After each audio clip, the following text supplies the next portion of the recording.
Hey guys, welcome back to my channel. For those who are new, welcome.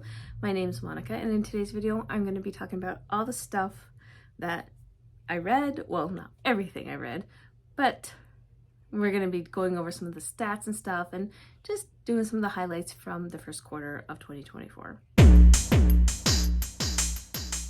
So 2024, it's been an interesting first couple months.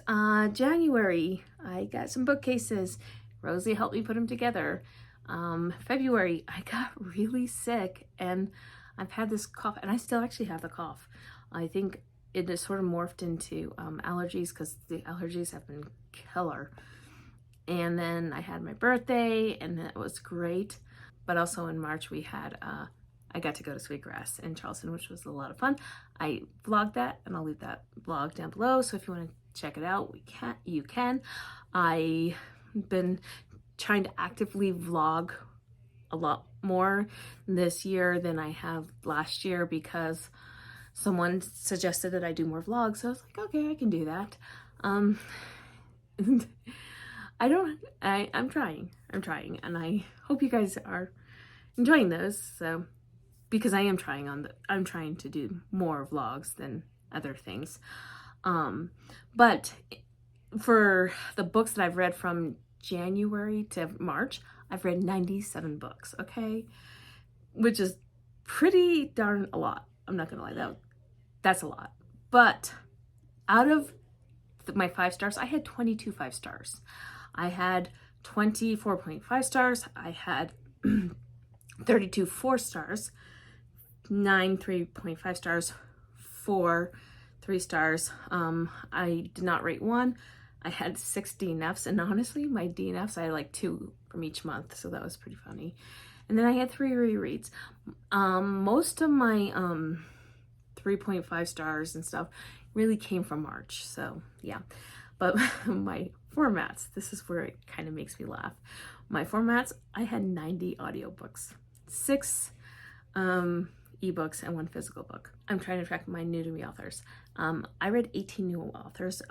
I read Lana Ferguson, Lena Hendricks, Gian Wright, Sadie Kincaid, she does Mafia, which is great, Kelly Armstrong, Alison Saft, Jasmine Eve, Tessa Hale, Tia Williams, Victoria Page, Carrie Lake, Rebecca Ross, Amber V. Nicole, Lauren Roberts, which that was Powerless, and I gave that one 4 stars. Ashley Munoz, which I really liked. That was a MC romance. C.W. Farnsworth, Susan Stoker. That was Bob. That was the one where the hero's nickname was Bob. Yeah. And then Sarah Blue. And Sarah Blue was Charming Her Dad. And that one was Charming His Dad. I think that's what it was. Yeah, it was Charming His Dad. And that was a witch demon one. And she went to go seduce her ex's dad to get revenge. And that was a lot of fun. Not gonna lie, that was a lot of fun. I had some really fun reads. Like, I read S.J. Tilley's Alliance series, which was a whole heck of a lot of fun. Like, Dom, I gave 5 stars, but it wasn't on my top 5, my top 3 of the month, but that was one of my 5 stars. I absolutely loved Dom. But for my top 3 in January, my number 1 was House of Flame and Shadow by Sarah J. Maas. I had read the first 2, like I've read the first 2 in the the Crescent City, that's it. The Crescent City series. I read House of Sky and Breath in January, and I gave that one 5 stars as well. So I am in the minority. Like, everybody loved the first one. I was bored at the first one, but the second one and the third one I loved, which is really funny. I think one of the things for me with House of Sky and Breath is that I loved the ending of that. I loved how it ended, okay? And I know I'm in the minority, but I don't care. I loved it. My second read for that one on the top is Loving Romeo by Laura Pavlov. I had an audio arc for that one, and the hero was on the wrong side of the track, and she was sunshine, he was grumpy. You had the Rocky references, but not just that. She was trying to get him to like her, and he had a legitimate reason why he didn't like her family, so by extension he didn't like her. He protected her, and then she's like, you know what? I'm gonna make you like me. And he did. And then they had their romance, and you had the training montages, and then you had the ending fight, and it was perfect. I loved that book so much. It's definitely going to be on my top reads. I can tell you right now. I still think about this book, and Connor Craus did such a fantastic job narrating this one. He did this one with Samantha Brentmore, and Samantha Brentmore did a fantastic job too. I love Samantha Brentmore, so both of them, they both killed it. My last top favorite for January, which would be number 3, is Through the Glen by Samantha Young. This is, I think, book 3 in her Highland series. This one was Sarah and Theo. Sarah's a writer, and this again is class difference. I think he's a Viscount's son. He's also a producer, and she's a writer, but she was also a maid, and the way some people treated her was just god awful. Like, I loved Sarah and Theo, and I loved their chemistry and their growth, and I loved how they worked together when they started getting together, and I love how she holds him accountable for his actions, and he does. She does hold him accountable, and he does grovel, and I loved it. So it just really worked for me. In February, my top read was Ashes of You by Catherine Cowles. This is the last book in the Lost and Found series, and I'm still anxiously waiting her new book that's coming out very soon. But this one is Lawson and Haley, and this is he found her after she escaped a serial killer 5 years ago. And then she came back and did not know that the nannying job that she was applying to was the guy who found her when she was nearly dead. And he found her just in time. Anyway, there's a lot of mental health, anxiety representation in this book, and it's done incredibly well. I love Lawson and Haley's romance. There's a lot of character growth in this, but I loved how they both healed, because Lawson had some wounds of his own. Lawson has 3 kids, and his oldest son, Luke, had some trauma around his mother, and the way Hallie worked with him was just so beautiful. And I saw this is the one where I totally guessed who the villain was. I guessed it. I'm still proud of myself that I guessed it, and my light's probably going to continue to go in and out, but that's okay. Anyway, we're just going to go with it because I want to get this video done, because this has to go up tomorrow. Okay, sorry about that. We had cat drama and dog drama. The dogs were chasing the cats and freaked them out, and then my light died. But we're gonna continue on because this has to go up in the morning. Okay, this is what happens when we procrastinate. You can be okay, Walter. Yeah, I know, buddy. Okay. Yeah, Ralphie really did freak out Walter when I went to give Walter a scratch, because he was jealous. Okay, but let's go back to Ashes of You. Okay, so Ashes of You. Gosh, where was I? Okay, so I loved the thing with this one is Hallie. She worked really well with Luke, and I loved their how she worked with him. If you hear the crunching, it's the cats. I got them some treats to calm them down. So if you hear the crunching, that's what it is. Sorry. But and taking care of my fur babies. Okay. Anyways, so Hallie not only did take care of Luke, but she took care of the other 2 kids, and she took care of Lawson. And they took care of her too. I just really, really love the dynamic. It felt like there's a lot of good character development and a really good suspense plot in this one. I feel like this one was just done so well. It was a pitch perfect book for me. So I loved it. Another one that I really loved was Serpentine Valentine. This one is Sapphic Medusa retelling by Gianna Darling. I love this one. If you know anything about the tale of Medusa, she was raped by, I think it was Poseidon, and then Athena shunned her. It was just horrible. Anyway, and made her have snakes and stuff, and anyone who looked on her would turn to stone. That's the myth behind Medusa. And I loved what Gianna Darling did with this book. I loved the character growth. I loved that both heroines grew. They both grew. They grew separately as characters, but they also grew together in their relationship. So definitely top that. And I love the revenge plot. I love a good revenge plot, not gonna lie.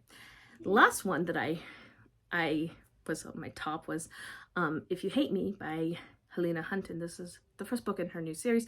Not a lot of people really likes this one, but I did. And the reason why I really like this one is Tristan. Okay, so here's the thing with Tristan. I know for like Victoria from Victoria Romance and a few others, they're talking about this like there's a lot of spice in this. There's a lot of spice in this because Tristan, his character, he was left a lot. The way his love language is sex, okay? So he can't emotionally say things, like he just can't do it. So he can't say, do not leave, I don't want you to leave. So he does what he did. He did what he did to Rix when she was moving out, as a way, kind of a spiteful way, because he couldn't verbally communicate his feelings and his desires. He couldn't say, I want you. So he used food. And if you know that scene. He tried to make the grand gesture, and he got paralyzed. He couldn't make that grand gesture because he wasn't emotionally and mentally ready for that.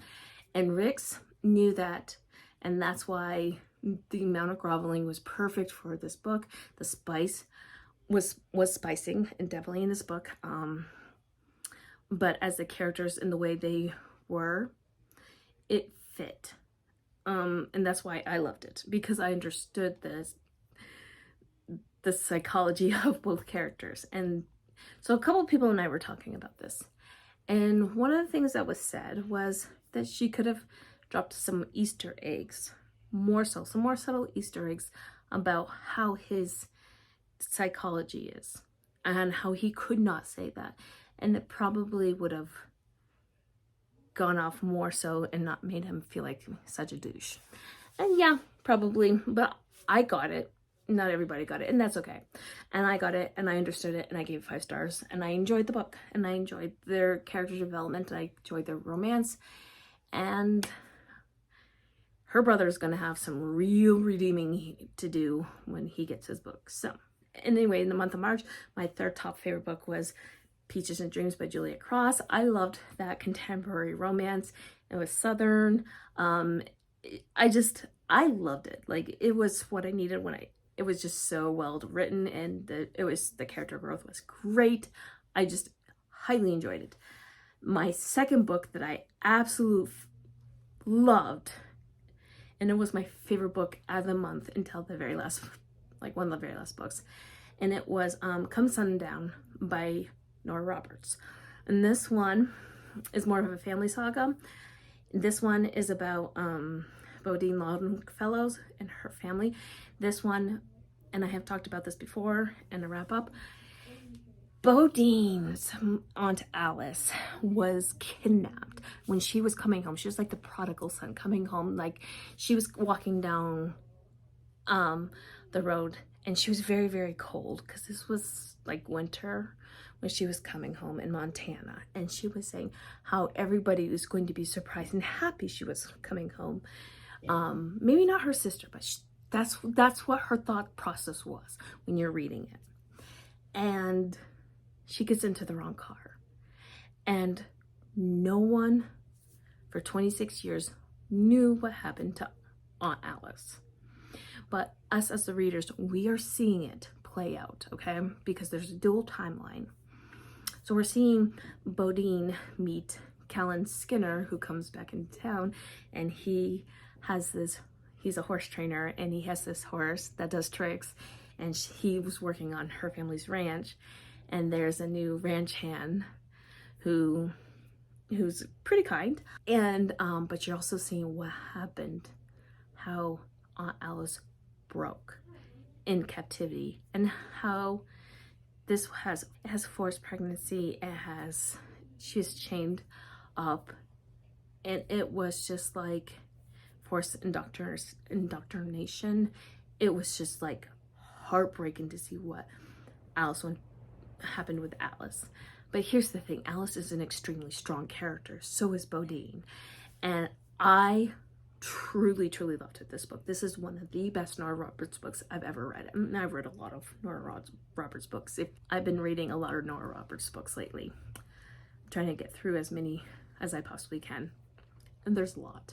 But my top read for March was The Lightkeeper by Dr. Rebecca Sharp. And this is not a romantic suspense. So this follows Kit, or Christopher, and he's suffering from PTSD. He feels so broken that he has to isolate himself at the lighthouse. He does not feel like he can be around people. In walks Aurora, who loves biology, who loves these sea creatures, and who is just this light in his darkness. And he does not like it when she comes to his lighthouse. He's like, no. And she's like, well, look at this. Look at these starfish. Well, it's not starfish, but it's a star creature. I don't remember what it was called. It's explained in the book. I just can't think of it right now. But anyway, and he's like, you need to be very careful when you're on this lighthouse. And this book takes place in Maine. And if you don't know, I'm from Maine. So I'm very, very particular about books that take place in Maine. And this is done actually very well. I could see it as clear as day in my mind, it being the setting as being on the coast of Maine. So I was like, ooh, yay. Anyway, Aurora is attracted to Kit, and Kit's attracted to Aurora. He doesn't want to explore it. She wants to explore it. So she's like, well, let's do an experiment. And that's how she gets him to accept her advances. He hasn't been with someone in over a decade, and she's a virgin. So that is a thing with her, with this book. However, it is very much a caretaking type of a situation with both of them, and I just loved it. I loved both characters. I loved the character growth. I loved the romance. I loved the setting. I loved the plot, the pacing. Everything for this one is just so well done. I read the first book, which was The Woodsman, and I gave that one 4 stars. This one I gave 5 stars. This one, I didn't know what to expect with this one because I was like, okay, it's gonna be probably another 4 stars like The Woodsman. The Woodsman was fun. I enjoyed it. I gave 4 stars. It was great. This one just blew me out of the water. So if I would recommend something like this, it would be The Lightkeeper. This one I highly recommend you pick up. This PTSD rep is done, and the anxiety rep is done very well. So, and they both give up something to be for each other. They both sacrifice something to be together. So those are some of my highlights from January to March. And I've read a lot of books, and I've read some really great books.